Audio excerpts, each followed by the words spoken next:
abrem a palavra do Senhor, eu queria só fazer uma conexão hoje, pela manhã. O pastor Bruno Borges, pela providência de Deus, foi maravilhoso, porque ele lembrou a nós quem é o Rei da Glória. E hoje aqui, infelizmente, irmãos, eu vou dizer, é um texto duro, difícil. Esse livro começa, o livro de Malaquias, dizendo que é uma sentença do Senhor contra o seu povo. Ou seja, a gente vai ver aqui as consequências quando a igreja, quando a adoração, quando a gente esquece para quem nós fazemos o serviço ao Senhor. O culto é um serviço ao Senhor, nós oferecemos algo a Ele. E como eu falei aqui com as crianças, a gente vai ver que quando a gente esquece que é o Rei da Glória, que nós estamos aqui diante da presença do Senhor do Universo, como o nosso culto fica corrompido, e como Deus vai se opor, não só à liderança, porque aqui ele vai tratar dos sacerdotes, mas vai falar todo o povo da aliança, todo o povo da comunidade, até porque a corrupção aqui, estava todo mundo envolvido, tanto a liderança quanto os liderados. Então eu quero que os irmãos prestem atenção que hoje é como se fosse uma consequência grave de esquecer quem é o Rei da Glória. Eu vou ler o capítulo todo de Malaquias, mas a exposição será dos versos 6 a 14.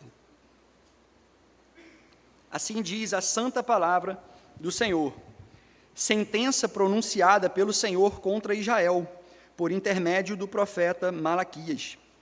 Eu vos tenho amado, diz o Senhor, mas vós dizeis, em que nos tens amado? Não foi Esaú irmão de Jacó? Disse o Senhor, todavia amei a Jacó, porém aborreci a Esaú, e fiz dos seus montes uma assolação, e dei a sua herança aos chacais do deserto. Se Edom diz, fomos destruídos, porém tornaremos a edificar as ruínas.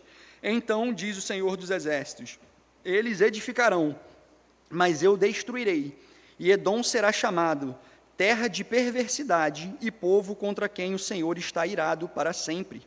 Os vossos olhos o verão, e vós direis, grande é o Senhor, também fora dos limites de Israel. O filho honra o pai, e o servo ao seu senhor. Se eu sou o pai, onde está a minha honra? E se eu sou o Senhor, onde está o respeito para comigo? Diz o Senhor dos Exércitos a vós outros, ó sacerdotes, que desprezais o meu nome. Vós dizeis, em que desprezamos nós o teu nome? Ofereceis sobre o meu altar pão imundo, e ainda perguntais, em que te havemos profanado? Nisto que pensais, a mesa do Senhor é desprezível. Quando trazeis animal cego para o sacrificardes, não é isso mal? E quando trazeis o coxo ou o enfermo, não é isso mal? Ora, apresenta-o ao teu governador. Acaso terá ele agrado em ti e te será favorável? Diz o Senhor dos Exércitos. Agora, pois, suplicai o favor de Deus, que nos conceda a sua graça. Mas, com tais ofertas nas vossas mãos, aceitará ele a vossa pessoa? Diz o Senhor dos Exércitos. Tomara houvesse entre vós quem feche as portas, para que não acendesseis debalde o fogo do meu altar. Eu não tenho prazer em vós, diz o Senhor dos Exércitos, nem aceitarei da vossa mão a oferta. Mas, desde o nascente do sol até o poente, é grande entre as nações o meu nome, e em todo lugar lhe é queimado incenso e trazidas ofertas puras, porque o meu nome é grande entre as nações, diz o Senhor dos Exércitos. Mas vós o profanais quando dizeis, a mesa do Senhor é imunda, e o que nela se oferece, isto é, a sua comida, é desprezível. E dizeis ainda, que canseira, e me desprezais, diz o Senhor dos Exércitos. Vós ofereceis o dilacerado, e o coxo, e o enfermo, assim fazeis a oferta. Aceitaria eu isso da vossa mão? Diz o Senhor.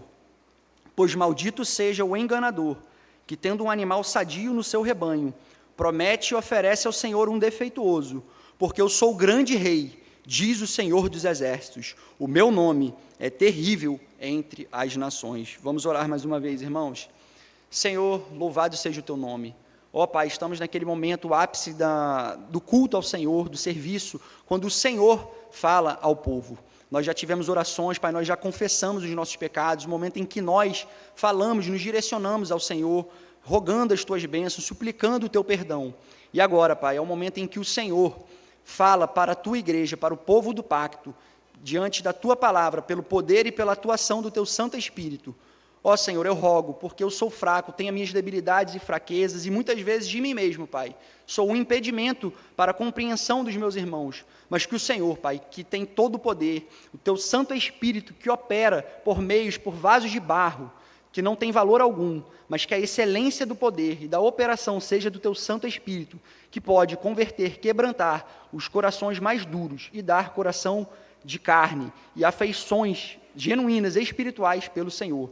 Assim eu rogo, Pai, que o Senhor atue no nosso meio, edificando o Teu povo e falando com Ele. É o que nós oramos em nome de Jesus. Amém. Meus amados irmãos, no nosso último encontro, em março do ano passado, eu preguei esse sermão, vai fazer um ano, então eu não sei se está tão fresco assim na mente de todos os irmãos, né? Pregamos aí do verso 1 ao 5, e hoje é o segundo sermão, né, desse precioso livro do Antigo Testamento. Como eu falei, é o último livro do Antigo Testamento, e depois desse livro, irmãos, a gente vira a página, a gente cai em Mateus, mas foi um silêncio de 400 anos, depois dessas palavras aqui, desse livro de Malaquias, só veio João Batista depois de 400 anos, então para os irmãos perceberem a gravidade, a seriedade e a urgência dessa mensagem, dessa sentença, por isso que o livro começa, sentença pronunciada pelo Senhor, por intermédio do seu profeta. Então a gente vê que o livro de Malaquias, ele também foi escrito 100 anos depois do retorno do cativeiro babilônico. Então o povo foi para o cativeiro babilônico, ficou 70 anos no cativeiro, retornou, 100 anos se passaram, e aí o que aconteceu? Aquele entusiasmo inicial, o Salmo 126 diz, né, que nós ficamos como quem sonha, o Salmo que diz, né, os babilônios pediam para a gente tocar as nossas harpas lá nos rios, e nós não conseguíamos, porque a gente lembrava de Jerusalém, a gente lembrava do templo, do monte do Senhor, e a gente não conseguia adorar, sendo que a gente não tinha mais sacerdote, templo, não tinha mais nada. Então mostra como que o povo, nesse entusiasmo inicial de regresso à terra, ó, a gente vai voltar à tribo de Levi, vamos ter sacerdote. Então houve aquele impacto, né, aquele entusiasmo inicial. Só que, irmãos, infelizmente a gente conhece a caminhada, acontece isso também conosco. O povo começou a esfriar, porque eles tinham expectativas muito altas, e essas coisas não foram acontecendo à medida da expectativa e da esperança do povo. E infelizmente eles começaram a fazer o seguinte: cuidar dos seus próprios interesses, e a causa do Senhor ficou em segundo plano. Nós vimos na série de Ageu, que o presbítero João pregou, né, que foi exposta aqui nessa igreja, uma frase marcante do Senhor que começa o livro de Ageu, que está em Ageu 1:4, diz assim: acaso é tempo de habitardes vós em casas apaineladas, em casas luxuosas, enquanto a minha casa está em ruínas? Então o povo começou a só ver seu próprio interesse, e a casa do Senhor estava ali nos escombros. Desde o retorno, irmãos, do exílio, o povo então tinha se acostumado a olhar para si mesmo e negligenciar o templo do Senhor.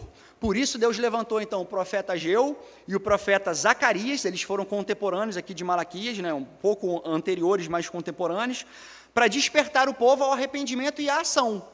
E a gente viu, né, na exposição de Ageu, que eles reagiram por um tempo, né, os sacerdotes lá, Josué, né, o povo começou a fazer realmente, pela liderança civil e liderança espiritual, o povo botou a mão na massa, por assim dizer, reconstruiu o templo, isso num período ali pequeno, né? Depois eles desanimaram novamente, e o povo se mostra, então, inconstante, murmurador e espiritualmente apático.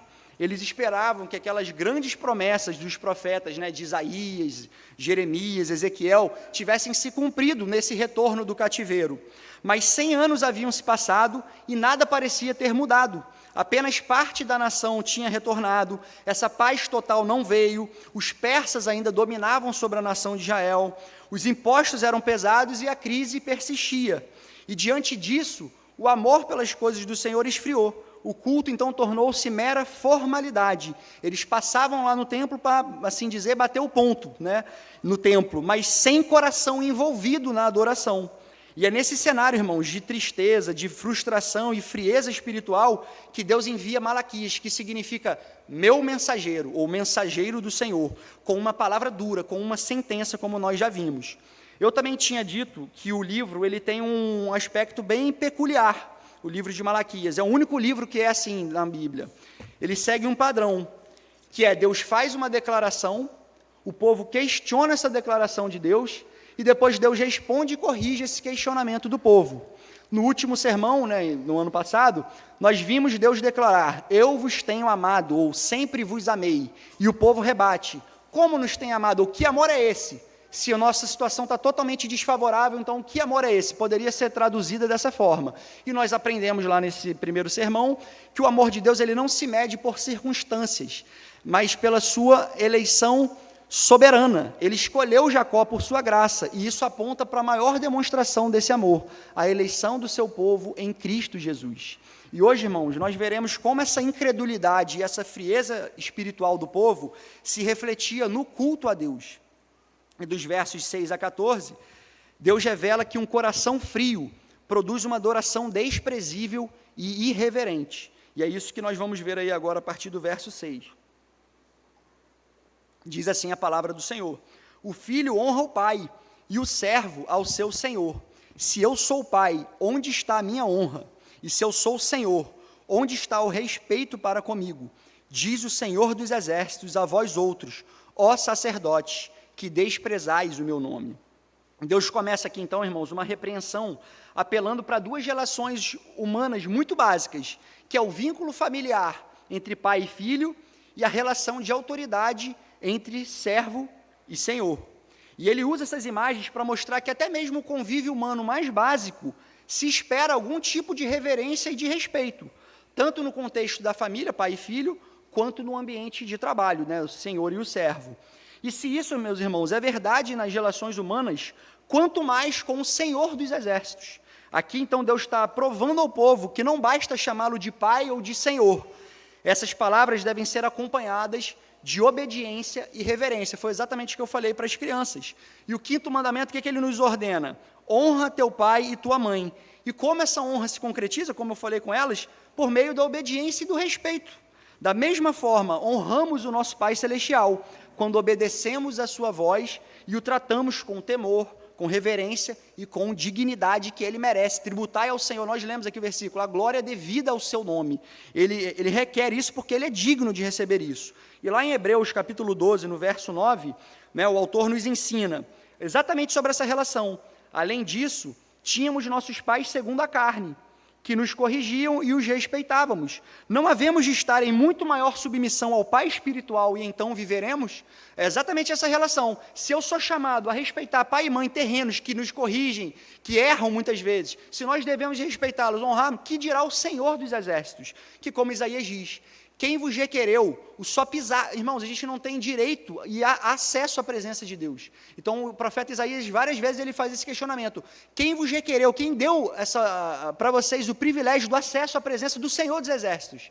E nós, muitas vezes, honramos mais as autoridades civis do que o próprio Senhor dos Exércitos. E aqui que nós estamos vendo em Malaquias é exatamente o oposto.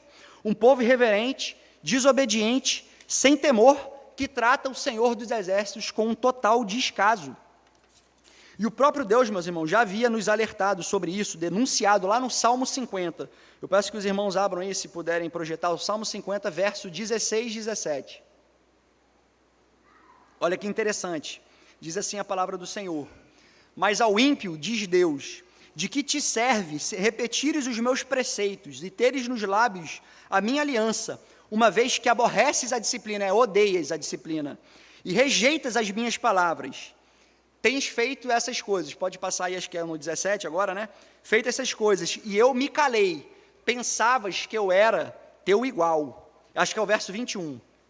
Mas eu te arguirei, e porei tudo à tua vista. Então, olha só, o povo errando, mas ao ímpio diz Deus, de que adianta você repetir, saber de cor, às vezes, meus mandamentos, se vocês não vivem à luz disso? Vocês estão errando porque vocês estão pensando que eu sou um igual. Mas eu vou te arguir, eu vou pôr tudo à tua vista. E exatamente arguir é fazer pergunta, questionar, interrogar. E percebam, meus irmãos, como é que Deus notifica os ímpios, aqueles que não conhecem de verdade ao Senhor, mas até usam de linguagem, né, bíblica ali, da palavra de Deus, mas tudo sem reverência, tudo sem temor. E para esses Deus pergunta, de que adianta repetires os meus preceitos, se você odeia a disciplina e rejeita as minhas palavras? E por que agem assim, meus irmãos? Porque eles se esqueceram quem Deus é, pensavas que eu era teu igual, esqueceram a sua santidade, a sua majestade e a sua autoridade. E o que Deus promete fazer com esses desobedientes e hipócritas? Você vê que o texto é duro, mas Deus diz ao ímpio: de que adianta ter os meus preceitos? E ele está falando, é um salmo que foi composto para a nação de Israel cantar. Mas dentro desse salmo Deus diz: tem ímpio no meio do povo. E diz ao ímpio: porque você tem só minhas palavras, mas não vive me honrando com as suas atitudes. E irmãos, isso é tão duro. E Deus diz isso: eu vou cobrar de vocês. Como? Eu te arguirei, ou seja, eu farei perguntas, eu te questionarei. E, irmãos, vejam se não é exatamente isso que Deus está falando aqui em Malaquias. Onde está a minha honra? Onde está o respeito para comigo? Ele está questionando o povo ímpio. Onde é que, se até o filho honra o pai e o servo ao Senhor, cadê o meu respeito? Cadê a honra para comigo? Vocês estão me desprezando. E aqui, irmãos, mostra que isso, infelizmente, continua acontecendo nos dias de hoje.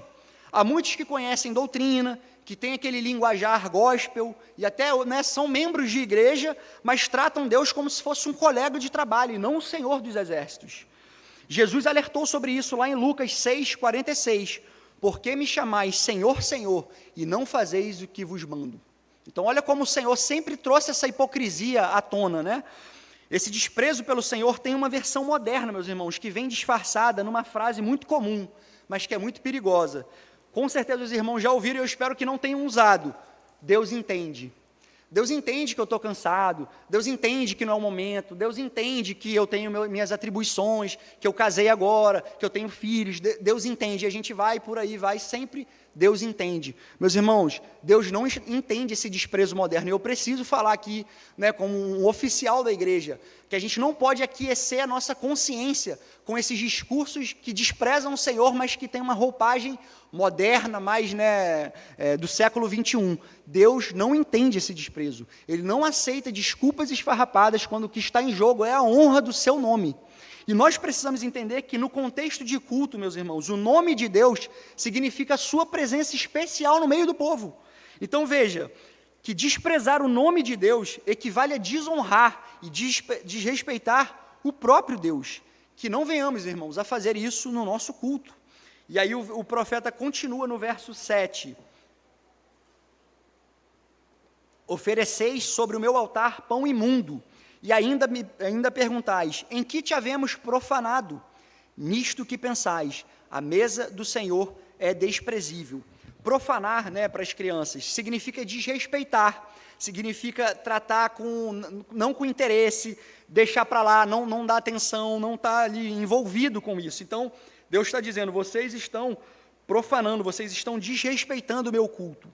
E aqui, irmãos, Deus mostra exatamente a prova concreta desse desprezo do povo, que era o seguinte: eles estavam oferecendo pão imundo, eles estavam realmente fazendo algo que era proibido pela lei do Senhor. O culto, meus irmãos, no Antigo Testamento, ele não era algo improvisado, ele era cuidadosamente regulamentado pela lei de Deus. Haviam as ofertas queimadas, as ofertas pelo pecado, ofertas de gratidão, ofertas voluntárias, as ofertas de cereais, e cada detalhe havia sido estabelecido pelo próprio Senhor. Se os irmãos lerem o livro de Deuteronômio, Levítico, vai estar tudo isso categoricamente expresso. Então, nada era arbitrário e nada era opcional. Todo aquele sistema de sacrifício, o que ele significava? Ele apontava para o Cordeiro definitivo, Cristo, que seria oferecido como um sacrifício perfeito, o Cordeiro de Deus imolado. E, portanto, irmãos, mexer no culto não era apenas alterar um ritual, era distorcer a própria pedagogia redentiva de Deus. Por meio desse culto do Antigo Testamento, Deus estava didaticamente ensinando o povo reverência, ensinando que haveria de vir o Cordeiro perfeito, que seria imolado de uma vez por todas, acabando com esses sacrifícios ineficientes que precisavam ser repetidos, justamente porque não eram totalmente eficazes. Então ele ensinava, era didático para o povo de Israel, esses sacrifícios, porque Deus ensinava por meio dessas sombras, desses tipos, dessas figuras desses sacrifícios. E os sacerdotes, meus irmãos, da tribo de Levi, eles tinham direta responsabilidade sobre isso, porque eles eram ministros em tempo integral, sustentados pelo dízimo do povo. Se os irmãos lerem lá Deuteronômio 18, vão ver que eles não tinham herança entre as tribos de Israel. A herança deles era o Senhor. Então eles dependiam dos dízimos do povo. E a sua tarefa, então, era conhecer profundamente a lei de Deus examinar essas ofertas trazidas e garantir que o culto estivesse conforme o padrão que havia sido revelado. Tinha o dever de ensinar a lei e de guardar o culto segundo aquilo que o Senhor tinha prescrito para o povo. E por isso, irmãos, a pergunta deles é cínica: em que te havemos profanado? Não era ignorância, era um desleixo, era uma negligência intencional da liderança dos sacerdotes. E Deus responde: vocês estão oferecendo pão imundo, ou seja, estão trazendo algo que não corresponde ao padrão que eu estabeleci. Isso era profanar o Senhor, violar o culto, desrespeitar o próprio Deus. E aqui, meus irmãos, também aprendemos algo central: boas intenções não santificam um culto desobediente. Sinceridade não substitui obediência. Obedecer é melhor do que sacrificar. Então, quem regula o culto não somos nós, é o próprio Deus. A resposta de Deus, então, a esse povo aqui era: eu não aceito as suas ofertas porque elas são imundas. Podem até ter sido trazidas com a melhor das intenções, mas não estão dentro do padrão que eu estabeleci, por isso eu não aceito, eu rejeito essas ofertas. Nós lemos no domingo passado, quando a gente entrou no capítulo 21 da Confissão de Fé, a seção primeira do culto religioso, que fala sobre o princípio regulador do culto. É o que nós, como presbiterianos reformados, utilizamos, que a gente só faz no culto aquilo que está claramente revelado ou pode ser inferido que pode ser feito. A maioria das igrejas usa o princípio chamado normativo. Eles falam assim: se a Bíblia não proíbe, eu faço. Então, na seção 1 da Confissão de Fé, do capítulo 21, tem lá esse princípio regulador que diz assim: mas o modo aceitável de adorar o verdadeiro Deus é instituído por Ele mesmo, e tão limitado pela sua vontade revelada, que não deve ser adorado segundo as imaginações e invenções dos homens ou sugestões de Satanás, nem sob qualquer representação visível, ou de qualquer outro modo não prescrito nas Sagradas Escrituras. E o princípio é simples, irmãos: não adoramos a Deus como queremos, adoramos como Ele ordena. Tem um pastor que eu gosto, reformado, que ele fala: o sincero mais errado.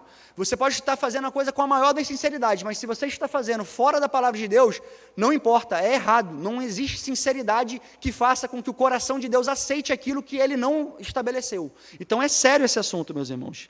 E isso revela, meus irmãos, uma progressão perigosa aqui no povo. Quando você começa a adicionar coisas que não estão estabelecidas, olha a decadência do povo. Primeiro, eles questionaram o amor de Deus, foi o que a gente viu no primeiro sermão, do verso 1 a 5. Como nos tem amado? Então eles questionam o amor de Deus. Depois desprezam o nome do Senhor. Agora chamam a mesa do Senhor de desprezível. E qual seria então o próximo passo nessa decadência aí, que seria lógico? Os sacrifícios oferecidos. Se a mesa é imunda, se Deus não nos ama, se tudo é... Então qualquer coisa que eu ofereço a Deus entende. Ele entende que eu estou oferecendo na melhor das intenções. Não entende, irmãos. Deus não entende. A gente vai ver exatamente que é isso que Deus começa a falar a partir do verso 8. Olha o que diz o verso 8. Quando trazeis animal cego para o sacrificardes, não é isso mal? E quando trazeis o coxo ou o enfermo, não é isso mal?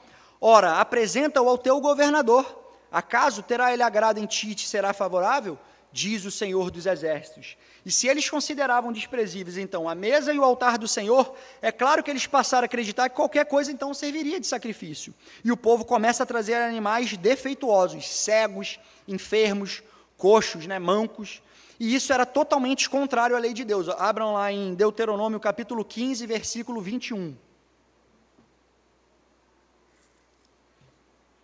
Olha o que diz a palavra do Senhor sobre como deveria ser, o que foi estabelecido por Deus, como deveria ser o sacrifício. Porém, havendo nele, no animal que seria sacrificado, nele algum defeito, se for coxo ou cego, ou tiver outro defeito grave, não sacrificarás ao Senhor teu Deus. Era expresso, irmãos, e o que eles estavam fazendo aqui era frontalmente contrário a essa determinação que eles aprenderam do próprio Moisés. No verso 7, então, nós lemos que eles ofereciam pão imundo, mofado, pão mofado, algumas versões mostram até que é mofado. E aqui no verso 8, nós somos informados de que eles levavam animais que eram expressamente proibidos pela lei.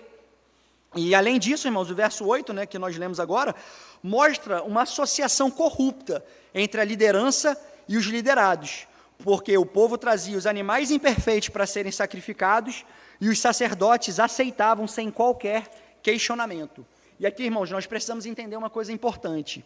Os sacerdotes, eles tinham total conhecimento do que era exigido pela lei de Deus, porque eles praticamente só faziam isso.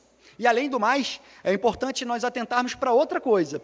Quando as ofertas eram trazidas a Deus lá no templo, os sacerdotes, e na verdade toda a tribo de Levi, dependia dessas ofertas, como eu já havia mencionado. Lembrem que eles não tinham terra para cultivar, não tinham gado, e, portanto, dependiam dos dízimos do povo. E uma pergunta, então, genuína surge daqui. Se o sacerdote depende da oferta do povo, como é que eles aceitam, então, animais imperfeitos? É uma pergunta justa para a gente falar, né? Poxa, ele se vale disso, e como é que ele, então, oferece? Como é que ele aceita isso? E isso, meus irmãos, nós entendemos pelo seguinte, eles não impediam o povo de trazer esses animais impuros, porque uma oferta defeituosa, ela normalmente era usada como holocausto, ela era queimada completamente. Ou seja, ela era queimada lá nesse altar do sacrifício, do altar de bronze, que ficava lá no templo. E animal defeituoso também permitiam que eles ficassem com alguma parte boa, porque toda parte boa de um animal defeituoso, um animal aleijado você consegue fazer um churrasco, não consegue hoje, atualmente? É a mesma coisa. Então eles pensavam o seguinte, que era melhor que o povo trouxesse alguma coisa, o povo estava em crise, lembra disso? Então, é como se fosse uma complacência dos sacerdotes. Eu sei que Deus não aceita, Deus não falou, mas Deus entende.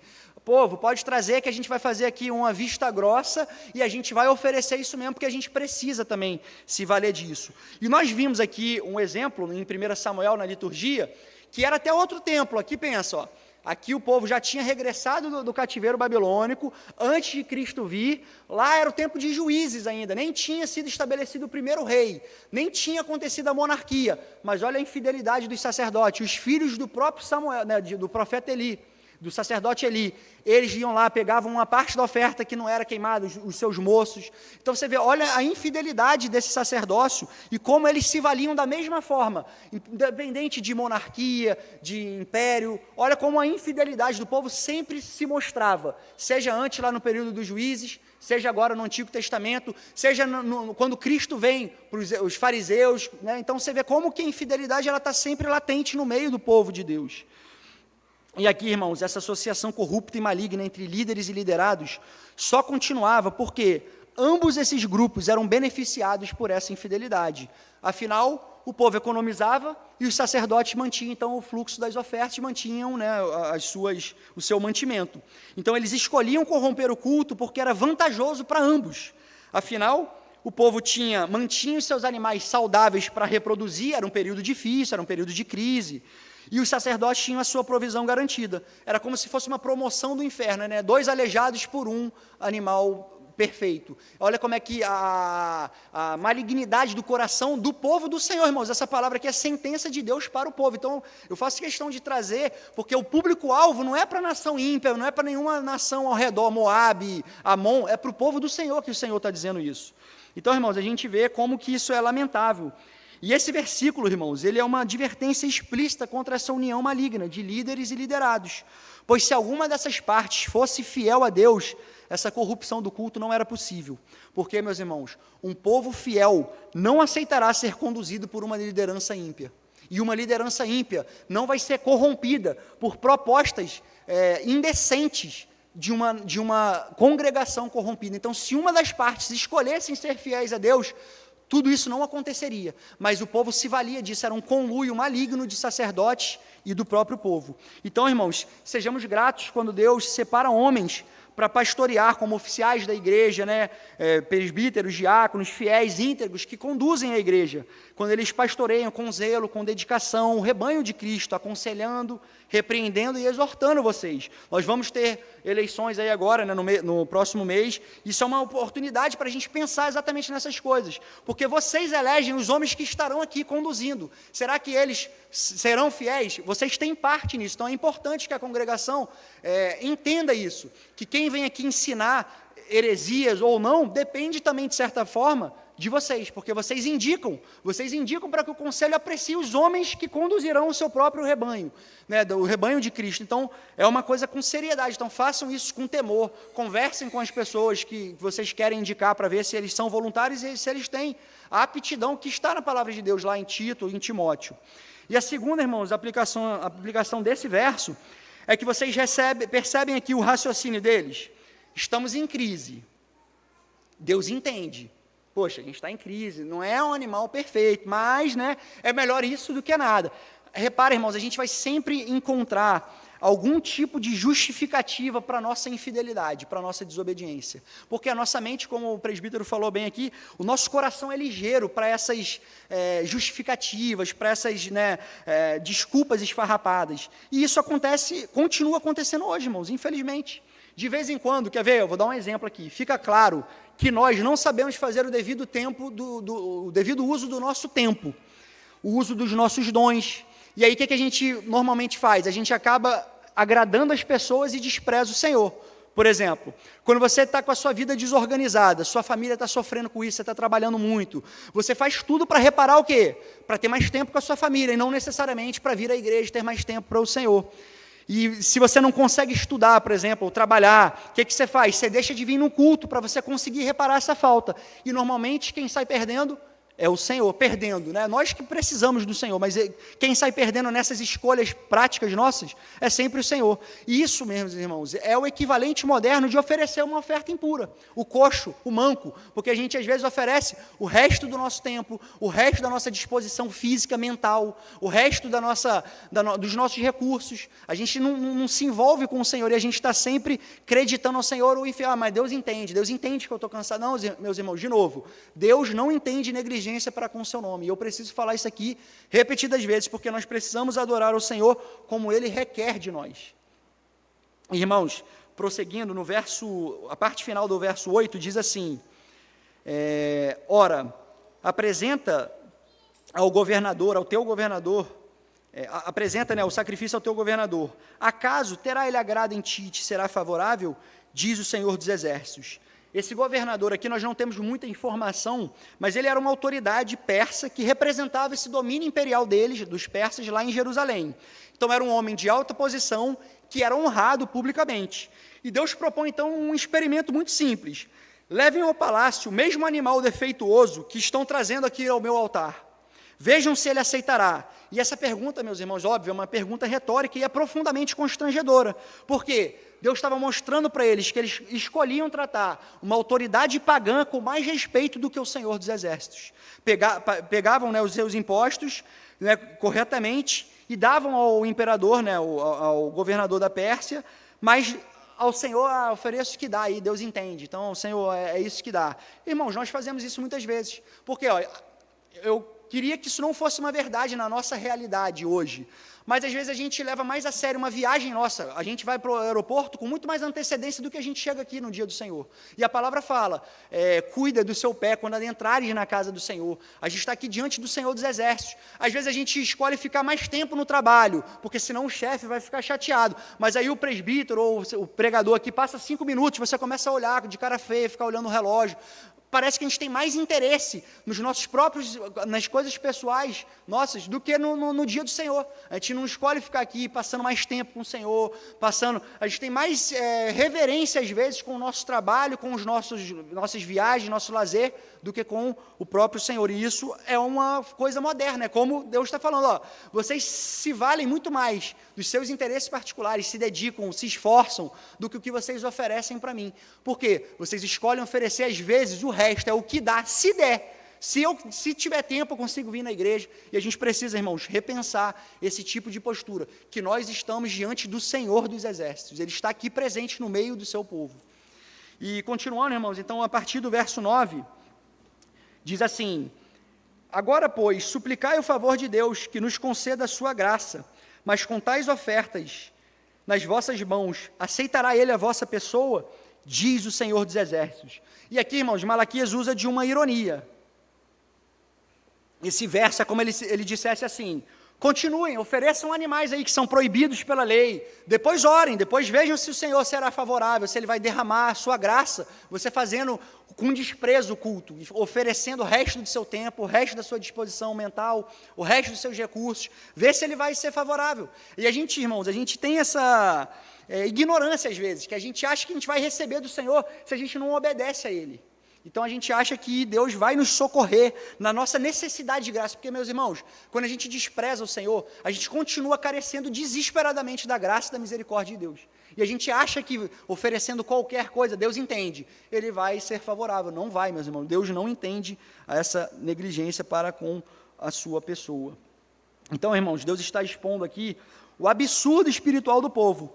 Querem graça sem reverência, querem favor sem obediência. E mais uma vez o texto repete, Senhor dos exércitos, ele diz aí, no verso 9. Aceitará a vossa pessoa, diz o Senhor dos exércitos. E essa expressão, meus irmãos, é tão interessante, que ela aparece aqui nesse trecho que nós lemos, são 9 versículos, do verso 6 ao 14. 9 versículos, aparece 7 vezes essa expressão, o Senhor dos exércitos. E aí eu quero fazer um exercício que não estava previsto, mas abram lá no salmo que o pastor pregou hoje pela manhã, no Salmo 24, no último verso, versículo 10. Olha o texto glorioso falando quem é esse Rei da Glória? O Senhor dos exércitos, Ele é o Rei da Glória. E aqui, meus irmãos, para um povo que está desprezando a autoridade, a pessoa majestosa, todo-poderosa de Deus, o que é que Ele faz? Para os sacerdotes, 7 vezes, vocês estão desprezando o meu nome, ó sacerdote. Quem é o Rei da Glória? O Senhor dos exércitos. Em 9 versos, ele cita 7 vezes isso. Eu sou o Rei da Glória, eu sou o Senhor dos exércitos, e vocês estão me desprezando e honrando mais a autoridade civil, a autoridade pagã. Isso é sério, meus irmãos. Então, Deus está querendo justamente chamar a atenção. Lembrar que Ele não é um colega, Ele não é um igual, não é alguém que pode ser manipulado, Ele é o Senhor dos exércitos, o santo, majestoso, todo-poderoso. E o povo esqueceu disso. E como nós vimos no início do sermão, no Salmo 50, eles pensaram que era semelhante a eles. Mas Deus não, Ele é honrado, Ele é o Senhor dos exércitos, o Senhor de toda a glória. E o verso 10 continua assim, irmãos. Olha que coisa dura. Nós cantamos aqui hoje assim, e que a cada dia eu queira mais e mais estar ao teu lado, Senhor. Aí olha o que o Senhor dos exércitos está dizendo para esse povo pagão, praticamente, um povo ímpio, infiel ao Senhor. Tomara houvesse entre vós quem feche as portas, para que não acendesses debalde é em vão, o fogo do meu altar. É em vão porque vocês estão oferecendo o que eu proibi. Então, vocês estão oferecendo da sua cabeça, vocês estão interessados, e eu não entendo isso, vocês estão me desrespeitando e eu não entendo. Então, é em vão que vocês acendem o fogo do meu altar para oferecer ofertas que eu proibi. É em vão. Eu não tenho prazer em vós. Irmãos, nós como povo do Senhor, o que a gente mais quer é que Deus escute a nossa oração, que Deus ele tenha a sua disposição paterna. Nós somos filhos, e por isso, Pai nosso que estás no céu, olha como Cristo nos ensina a orar para o nosso Pai. Ele tem uma disposição bondosa, Ele é extremamente bondoso, benigno. Ele quer ser favorável a nós, quer o seu rosto virado para nós, mas com os nossos pecados fazem separação entre nós e o nosso Deus. E é exatamente isso aqui que Cristo está dizendo, que o Senhor está dizendo. Que declaração grave, meus irmãos. Deus afirma que prefere o templo fechado a um culto hipócrita. É melhor que feche as portas do templo, que vocês não continuem com essa aberração, oferecendo o que é proibido, só para manter uma cerimônia de que vocês aprenderam a fazer isso. Feche o templo. Tomara que tivesse um sacerdote sensato que fizesse isso, fechasse as portas do templo. Deus quer ser adorado, nós queremos adorar a Ele, mas Deus não recebe, não quer um culto hipócrita. E, meus irmãos, isso é muito grave, porque em vários momentos da história do povo do Senhor, Deus já havia falado isso repetidamente. Isaías capítulo 1, vamos lá no verso 11. Da mesma forma, o povo continuava desprezando o Senhor. Olha o que o Senhor diz. De que me serve a mim? Capítulo 1, verso 11. É o contrário, capítulo 1, verso 11. Diz assim, de que me serve a mim a multidão dos vossos sacrifícios, diz o Senhor. Estou farto dos holocaustos de carneiros e da gordura de animais cevados, e não me agrado de sangue de novilhos, nem de cordeiros, nem de bodes. Verso 13. Não continueis a trazer ofertas vãs. Em vão o fogo do meu altar, não trazeis ofertas vãs, na mesma tom aqui do que ele está falando em Malaquias. O incenso é para mim abominação, e também as festas da lua nova, os sábados e a convocação das nossas congregações. Não posso suportar iniquidade associada ao ajuntamento solene. Irmãos, olha que coisa grave, essas festas foi o Senhor, nós tivemos um EBD especial aqui falando das festas de Israel, as festas que o próprio Senhor estabeleceu. Só que o que ele fala aqui em Isaías? As festas também, os sábados, eu não posso suportar iniquidade associada ao ajuntamento solene. E aqui, meus irmãos, nós estamos no culto solene, estamos diante do Senhor dos Exércitos. Ele continua não aceitando ofertas imundas, proibidas pelo que Ele requer, pela sua palavra. E nós temos que ter consciência disso. E aí, para fechar, o verso 14 de Isaías, capítulo 1. As vossas festas da lua nova e as vossas solenidades, a minha alma as aborrece, ou seja, odeia. Já me são pesadas, estou cansado de as sofrer. sofrendo. Imagina isso, irmãos, a gente quer adorar o nosso Senhor, ele fala assim, ó, o culto de vocês, ele me causa sofrimento, fecha a porta, que eu não aguento mais essa iniquidade associada com o meu ser santo, vocês nem podem oferecer isso diante da minha santidade. Irmãos, percebem a gravidade dessas palavras que são duras mesmo do Senhor? Estou farto, não me agrado, não continueis a trazer ofertas vãs, tomara que fechem as portas. São pesadas, estou cansado de sofrer. Em Amós também, capítulo 5, verso 21 a 23, olha o que o Senhor também precisou exortar e advertir o povo quando o tipo de culto que estavam prestando. O que o Senhor fala? Aborreço, desprezo as vossas festas. Vocês estão me desprezando, o meu nome, desprezando com as ofertas que vocês oferecem, mas eu desprezo vocês com o que vocês têm feito, as vossas festas e as vossas assembleias solenes, não tenho nenhum prazer, não me agradarei dele. Aí ele fala, e ainda me ofereçais holocaustos, e ainda que me ofereçais holocaustos e as vossas ofertas de manjares, não me agradarei deles, nem atentarei para as ofertas pacíficas de vossos animais cevados. Irmãos, olha isso, que coisa triste. Afasta de mim o estrépito dos teus cânticos. O barulho do que vocês cantam me é pesado, eu não tenho prazer nenhum. Cessem, é em vão isso que vocês estão fazendo. Porque não ouvirei essas melodias das liras de vocês. E aqui, meus irmãos, em Malaquias, Deus chega ao ponto de falar isso também.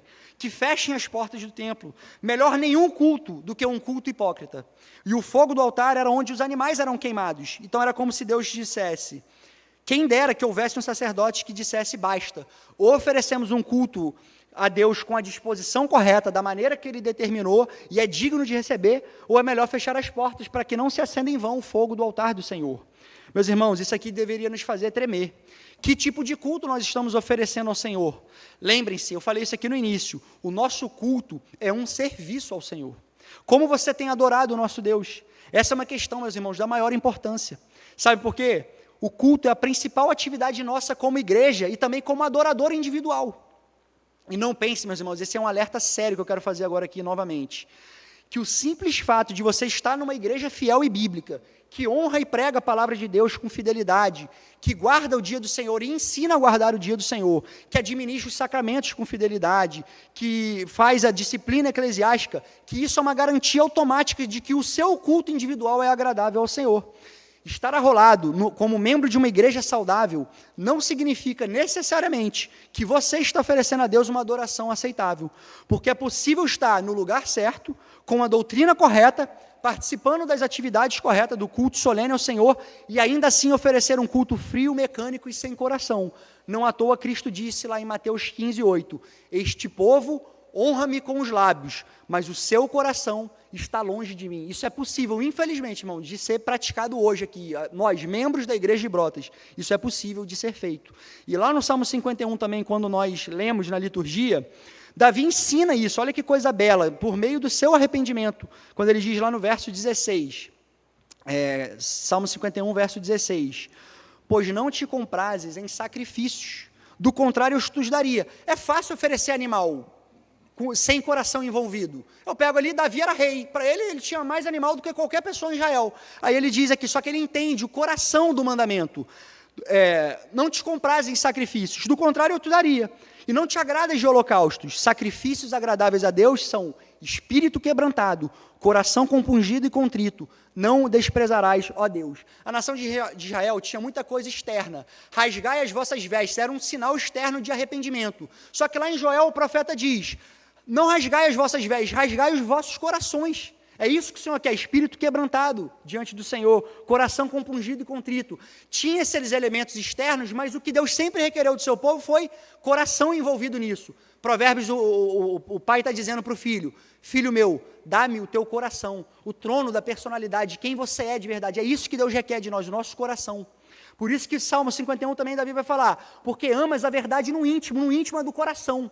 Então, Senhor, oferecer sacrifício sem coração é fácil, eu pego meus cordeiros aqui, meus holocaustos e ofereço, mas não é isso que Deus requer. E a nossa adoração, meus irmãos, é comunitária, mas cada um de nós também é percebido por Deus como uma ovelha do seu rebanho, um membro individual da família de Deus.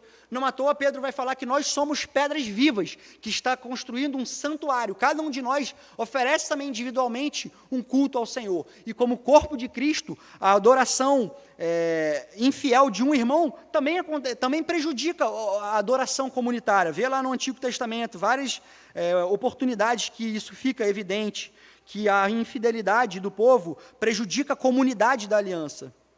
E por isso, meus irmãos, você não é absorvido no todo. Você acha que você pode ficar, às vezes, aí anônimo, oferecendo o resto, o coxo, o enfermo, porque a igreja de Brotas é uma igreja fiel. Deus te percebe na sua hipocrisia. E isso aqui é uma oportunidade que o Senhor está dando de rever o seu coração. Então eu sei, meus irmãos, é muito duro fazer isso, trazer às vezes essa palavra para a igreja, mas nós precisamos ouvir, isso é a palavra do Senhor. E a fidelidade nossa, como oficiais de igreja, pregar todo o desígnio de Deus. E isso aqui está, o último livro, antes de um silêncio ensurdecedor de Deus, 400 anos do seu povo, até vir João Batista, 400 anos de silêncio por juízo, disciplina do Senhor. E nós precisamos repensar essas coisas hoje também aqui, século 21, 2026, como igreja de Brotas, no mês de março, início do ano, cheio de resoluções de vida, de nova vida, que a gente já nem está cumprindo, muitas delas, de ser mais fit e tudo mais. Mas essa, meus irmãos, tem que ser a verdadeira, o compromisso nosso com o Senhor, ser fiel. Senhor, me ajuda a ser fiel, eu não quero oferecer para o Senhor o resto da minha disposição, o resto da minha energia, o resto dos meus dons e talentos. Eu quero te servir com o coração envolvido. Então, meus irmãos, a pergunta que eu faço é exatamente essa. Como está a sua adoração, meu irmão? Você está aqui presente realmente, ou está verdadeiramente adorando, ou você só está aqui mais pela cerimônia do que pela consciência da presença do Senhor? E aí, meus irmãos, no verso 11, o tom muda, e Deus anuncia, né, Deus sai da denúncia de um culto impuro para uma promessa gloriosa. Diz assim o verso 11.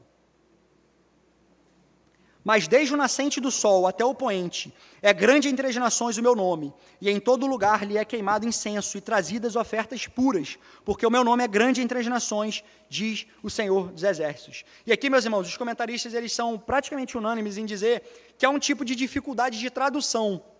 Alguns estranham os verbos no presente, como se Deus estivesse aceitando um culto pagão ao redor do mundo. Em todo lugar me são oferecidas ofertas impuras. Mas isso a gente sabe que não é possível. O culto verdadeiro só tinha sido revelado à nação de Israel. Então, como é que Malaquias aqui parece dizer que em todo lugar estão oferecendo incenso e oferta pura ao nome de Deus? E o que temos aqui é uma linguagem profética.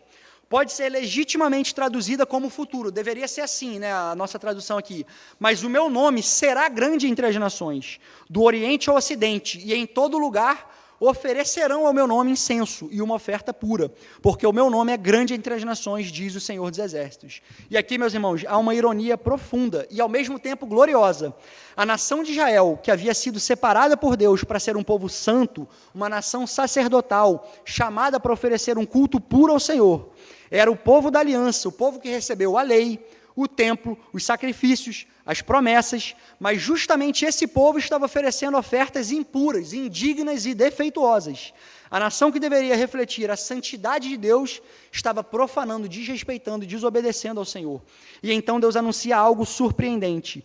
Chegaria o dia em que os povos que não tinham a lei, que não tinham o templo, que viviam mergulhados na idolatria, povos de gentios, gentílicos, seriam convertidos e passariam a oferecer ao Senhor ofertas puras. Israel, chamado para ser santo, oferece impureza. As nações antes impuras seriam agora purificadas e ofereceriam adoração aceitável. Isso, meus irmãos, é a grandeza da obra redentora de Deus. O que Israel falhou em viver plenamente, Deus cumpriria soberanamente por meio da sua graça, reunindo para si um povo de todas as nações, para que o seu nome fosse grande desde o nascente até o poente. E, meus irmãos, essa promessa gloriosa se cumpre aqui em nós, na igreja de Brotas, e em todas as igrejas fiéis espalhadas por toda a terra. Somos gentios, mas pela graça soberana de Deus, fomos escolhidos e inseridos na família. E em Cristo oferecemos ofertas puras. E o início dessa gloriosa promessa começou a ser cumprida lá no Calvário. Vamos abrir lá em Lucas 23, versículo 44. Olha que coisa maravilhosa. Já era quase a hora sexta, e escurecendo-se o sol, houve trevas sobre toda a terra até a hora nona, e rasgou-se pelo meio o véu do santuário. Então Jesus clamou em alta voz: Pai, nas tuas mãos entrego o meu espírito. E dito isto, expirou. Vendo o centurião, que é um oficial romano, né, ou seja, é um gentio, o que tinha acontecido, deu glória a Deus, dizendo: verdadeiramente, este homem era justo. Na morte de Cristo, meus irmãos, nós vemos o início visível desse cumprimento da promessa de Malaquias 1:11. Quando o véu do templo se rasga, Deus está declarando que a antiga barreira foi removida. Aquele véu separava o santo dos santos, onde apenas o sumo sacerdote entrava uma única vez no ano. Mas ali no Calvário estava o verdadeiro e perfeito sumo sacerdote, o Senhor Jesus Cristo. E ali estava também a perfeita oferta, o Cordeiro imaculado de Deus, que tira o pecado do mundo. Na cruz, Cristo cumpre, meus irmãos, todos os sacrifícios do Antigo Testamento. Ele é o sacerdote, ele é a oferta, ele é o próprio templo. E quando o centurião romano, um gentio, glorifica a Deus, temos um sinal claro: as nações começam a reconhecer a grandeza do seu nome. Por meio da morte de Cristo, abriu-se então, irmãos, um novo e vivo caminho. O acesso a Deus agora não é mais restrito à nação étnica de Israel, ao povo do pacto lá, o judeu, mas gentios são chamados, incluídos e feitos povo de Deus também, junto com eles. E é por isso que o autor de Hebreus nos convoca, dizendo lá em Hebreus 10, 19 a 22, tendo, pois, irmãos, intrepidez para entrar no Santo dos Santos, porque foi rasgado agora, né? E nós temos acesso pelo sangue de Jesus, pelo novo e vivo caminho que ele nos consagrou pelo véu, isto é, pelo seu corpo moído, partido, seu sangue derramado em nosso favor. E tendo grande sumo sacerdote sobre a casa de Deus, aproximemo-nos com sincero coração. Dá-me, filho meu, o teu coração, porque Deus ama a verdade no íntimo, ele quer que o nosso coração esteja envolvido no nosso culto ao Senhor. E lá em Romanos 9, 25, também diz, 25, 26, assim como também diz em Oséias, chamarei povo meu ao que não era povo, e amada a que não era amada. E no lugar em que se lhes disse, vós não sois meu povo, ali mesmo serão chamados filhos do Deus vivo. Esses textos, meus irmãos, mostram que em Cristo essa promessa de Malaquias 1:11 já começou a se cumprir lá na cruz do Calvário. E essa mesma obra consumada na cruz também aponta para o pleno desfecho. Tem uma esperança escatológica aqui.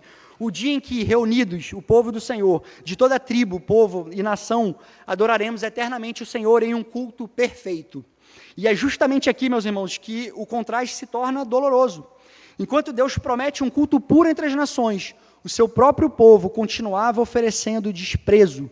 E é isso que nós vemos de novo retomado aí nos versos 12 e 13. Diz assim, mas vós o profanais, né, os sacerdotes, quando dizeis, a mesa do Senhor é imunda, e o que nela se oferece, isto é, a sua comida, é desprezível. E dizeis ainda, que canseira, e me desprezais, diz o Senhor dos Exércitos. Vós ofereceis o dilacerado, e o coxo, e o enfermo, assim fazeis a oferta. Aceitaria eu isso da vossa mão, diz o Senhor. Deus retoma então a acusação, não era apenas o que ofereciam, era como pensavam e sentiam no seu coração. E o problema agora então é exposto ao nível do coração. Os sacerdotes estavam entediados, meus irmãos, do seu ofício, e o povo também estava comparecendo diante de Deus, mais pela cerimônia do que pela consciência. E, meus irmãos, que coisa lamentável é desprezar o privilégio do culto solene, o acesso à presença do Deus vivo. Em Miqueias 6, verso 3, o Senhor pergunta, olha que pergunta dura para o povo, mas que precisa ser feita também, porque, povo meu, que te tenho feito, e com que te enfadei, enfadar, deixar entediado, deixar aborrecido, irritado, com que te enfadei, responde-me. Nós somos chamados a responder, e Deus falou lá no Salmo 50, eu trarei tudo à tua vista, mas eu arguirei, eu farei pergunta, eu te questionarei, responde-me com o que eu tenho te aborrecido, por que você comparece aqui no meu culto, sem paciência, querendo que termine logo. Então, é exatamente essa pergunta que ecoa para nós hoje, irmãos, de que você tem se enfadado do Senhor, o que tem te entediado, o que Ele fez para que o culto fosse pesado aos seus olhos, ou parecesse um fardo. Que direito nós temos, meus irmãos, de nos cansar, de nos enfadar de Deus? De onde nós tiramos essa ousadia de nos entediar na presença do Senhor? Somos nós que dependemos da sua graça, da sua misericórdia, dos favores paternais, como eu já havia dito aqui hoje. Foi Ele que nos amou, que nos chamou, que nos fez alvo da sua misericórdia e nos deu o privilégio de pertencer ao seu povo e ter acesso à sua gloriosa presença, ao Senhor dos Exércitos, o Rei da Glória. E ainda assim, irmãos, a história bíblica mostra como o coração humano é capaz de se cansar exatamente daquele de quem mais depende. Em Isaías, capítulo 43, verso 22, o Senhor faz uma denúncia que também chega até nós aqui. Diz assim, contudo, não me tens invocado, ó Jacó, e de mim te cansaste, ó Israel. Percebem, meus irmãos, a inversão? O Deus que sustenta a nós, a nossa vida, que se Ele cessa a nossa respiração, sempre falo isso aqui, nós expiramos, cessam todos os nossos projetos. Salmo 146 mostra isso. E como é que a gente acha que é enfadonho estar na presença de Deus? Quem de nós pode alegar que o Senhor nos cansou? Se alguém tivesse o direito de dizer isso, seria o Senhor relacionado a nós.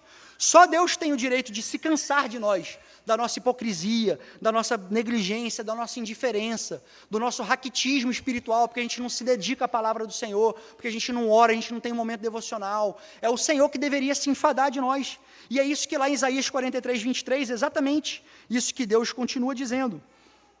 Não me trouxeste o gado miúdo dos teus holocaustos, nem me honraste com os teus sacrifícios. Não te dei trabalho com ofertas de manjares, nem te cansei com incenso. 24, pode passar.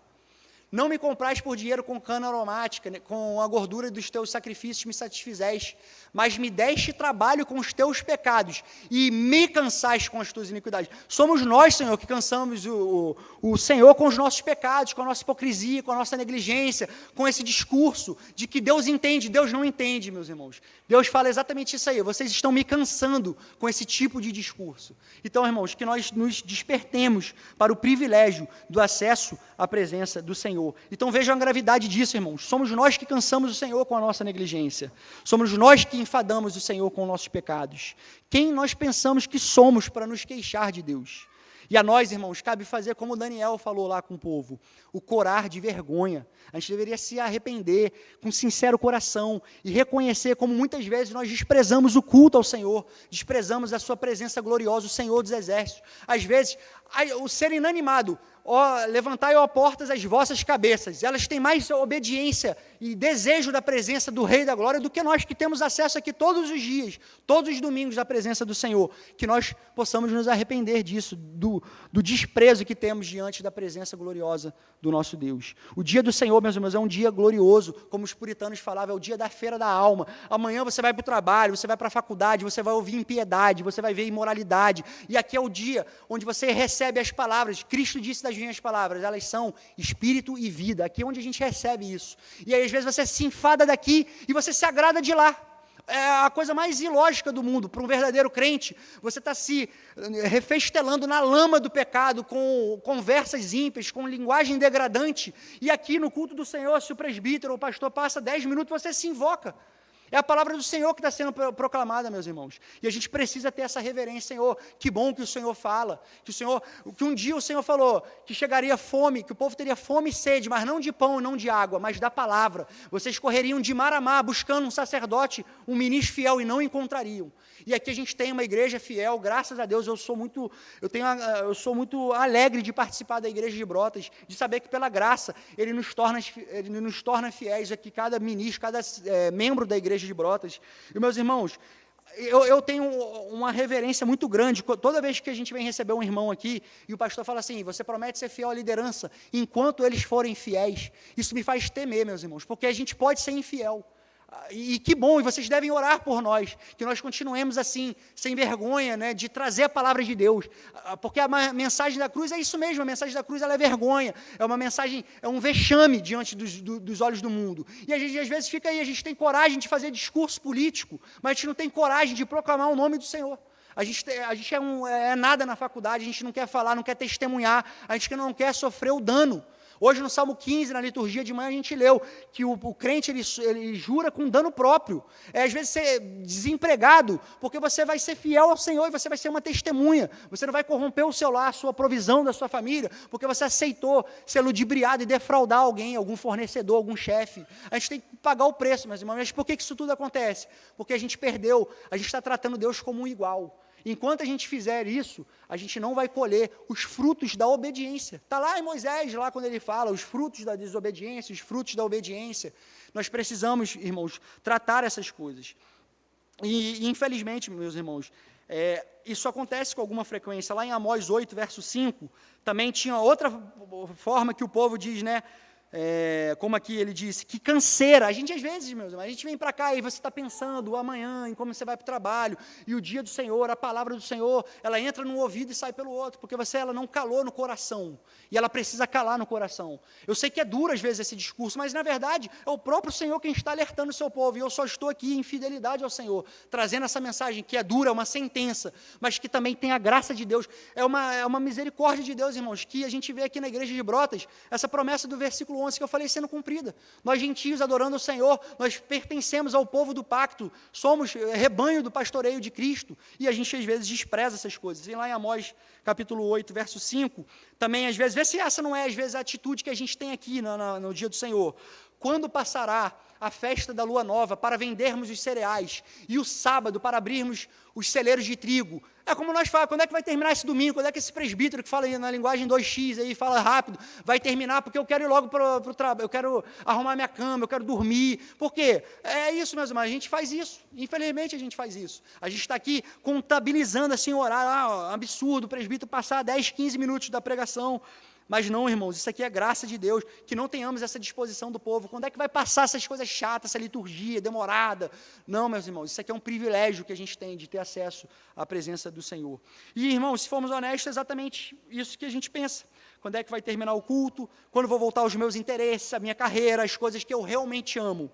E que canseira, esse culto não acaba nunca. É assim, meus irmãos, que o desprezo começa. Não é com uma rebeldia escancarada, não, mas com tédio e um aborrecimento silencioso. É você sentado aí, você se chateando daqui da liturgia, você cantando sem coração. É dessas e de muitas outras formas que nós desonramos ao nosso Deus. Mas que, meus irmãos, nós não podemos enganar ao Senhor. É exatamente aqui que o verso 14 entra como um desfecho solene. Deus não se deixa enganar. Ele não deixará impune o falso adorador. Aquele que promete o melhor, mas entrega o mínimo, que declara honra, mas oferece o coxo e o imperfeito. Vejam aí o verso 14, que diz a palavra do Senhor.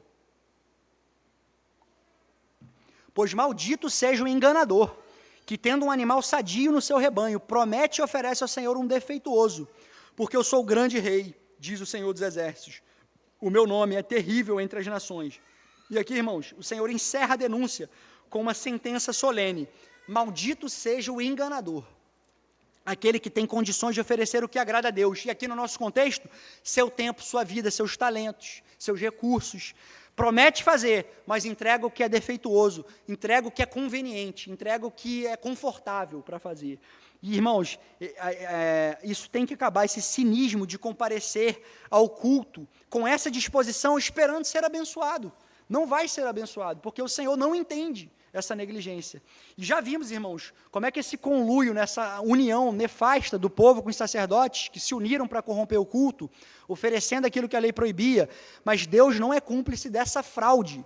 Ainda que a liderança chegue a pecar juntamente com a congregação, o Senhor continua reafirmando a sua identidade. Ele é o grande rei, cujo nome é terrível entre as nações. E porque é rei, não negocia a sua honra. Ele exige o que lhe é devido: reverência, glória, tributos e ofertas puras. E, irmãos, agora concluindo, precisamos enfrentar então uma pergunta inevitável.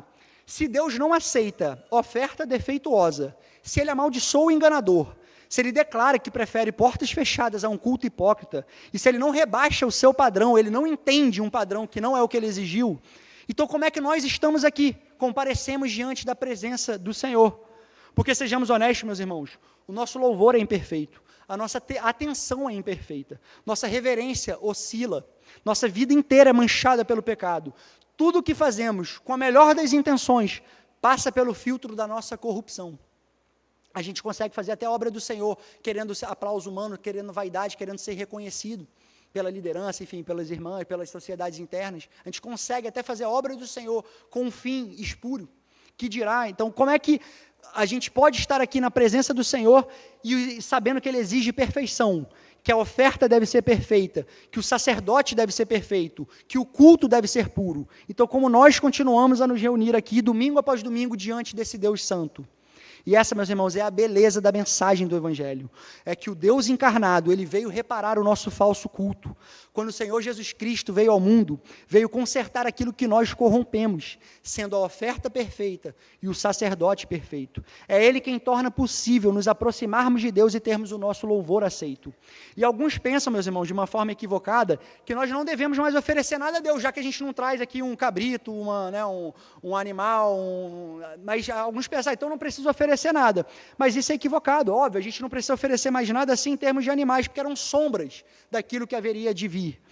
Mas quando Cristo vem, ele cumpriu todas essas coisas, ele cumpriu a lei cerimonial, mas ainda oferecemos sacrifícios. Sabia que a gente oferece sacrifícios? Abram lá em Hebreus 13, verso 15.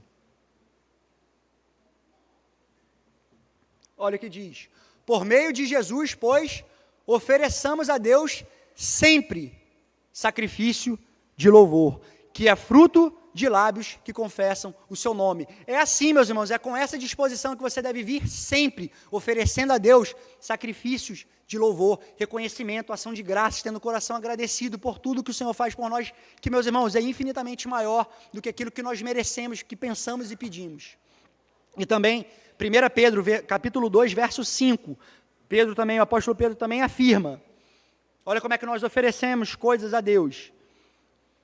Também vós mesmos, como pedras que vivem, sois edificados casa espiritual, para ser de sacerdócio santo, a fim de oferecer de sacrifícios espirituais agradáveis a Deus, por intermédio de Cristo. Nós oferecemos sacrifícios espirituais agradáveis a Deus por meio de Cristo, nosso sumo sacerdote. E é só por meio dele que Deus aceita a nossa adoração, o nosso louvor imperfeito, porque em Cristo ele é aperfeiçoado, porque o sumo sacerdote perfeito, ele vive a interceder por nós. É isso que o autor de Hebreus nos fala. Então, irmãos, quando adoramos, o Pai recebe só por conta de Cristo, pela mediação dele, da sua perfeição.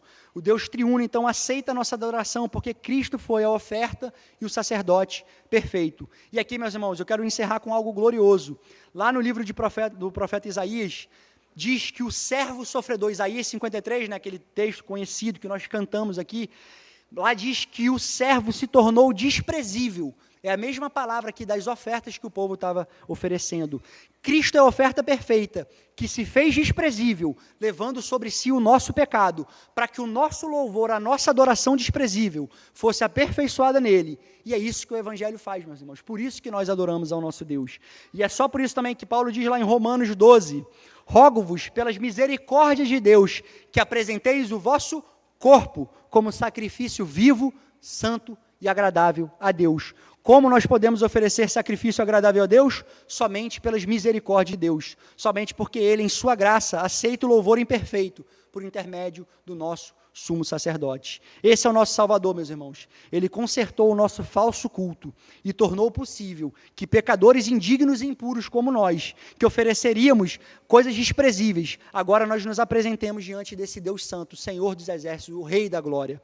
Que como igreja aqui reunida, irmãos, valorizemos e desfrutemos com reverência o glorioso privilégio de estar na presença do Senhor em culto solene, porque o salmista diz lá no Salmo 16, que na tua presença, Senhor, há delícias perpetuamente, e que essa seja a nossa adoração, que com sincero coração compareçamos diante do Senhor dos Exércitos, pela mediação de Cristo, para adorar como povo do pacto, e nos alegrar com os benefícios e a graça que Ele derrama sobre nós, que pertencemos a Ele. Que Deus nos abençoe, vamos orar. Senhor, tenha misericórdia de nós. É gloriosa a Tua presença, Senhor. Obrigado pela Tua graça, porque nós somos indignos, desprezíveis, Senhor, que ofereceríamos ofertas desprezíveis. Perdoa, Senhor, porque a nossa atenção é dispersa. Perdoa porque o nosso interesse, muitas vezes, não existe. Mas aqui está o Senhor, Pai, que diante do Teu povo, nos dando a oportunidade de repensarmos e de pedirmos perdão, Senhor. Tenha misericórdia de nós, Pai, ajuda-nos a nos alegrarmos, dá-nos a consciência, Pai, da Tua gloriosa presença, e que se não fosse o Teu Filho amado, Senhor Jesus Cristo, que diz a Tua palavra que Ele foi moído pelas nossas transgressões, ao Senhor agradou moê-lo, fazendo-o enfermar, Ele padeceu com Pôncio Pilatos, Ele foi crucificado no meio de dois criminosos, de 2 transgressores, mas por eles intercedeu. Eis, Pai, o nosso sumo sacerdote. Ele não é como Arão, que oferece um bezerro de ouro, ele não é como os filhos de Eli, ele não é um sacerdote corrupto, que é manipulável, mas ele é o grande sumo sacerdote que se compadece das nossas fraquezas. Ó Deus, que glorioso sumo sacerdote, te agradecemos por Cristo, que o exaltemos, que ele seja sempre a alegria, a nossa satisfação, o nosso deleite, o nosso prazer, estar na tua presença, Senhor, que nós queiramos genuinamente a cada dia estar ao teu lado. Ó Pai, derrama a tua graça, nos abençoa, nos leva para essa semana, Pai, com essa palavra, lembrando o quão glorioso é estar diante de ti. Quem vos requereu só pisardes nos meus atos, mas por meio de Cristo, nós devemos entrar com ousadia, com confiança, porque o nosso sumo sacerdote nos deu livre acesso. E assim, Pai, nós adoramos e rendemos louvor, glória e graça, e pedimos a tua graça, porque somos o teu povo, rebanho do teu pastoreio. Sê conosco, Pai. Assim nós oramos, agradecidos por meio de Cristo Jesus, em quem oramos. Amém.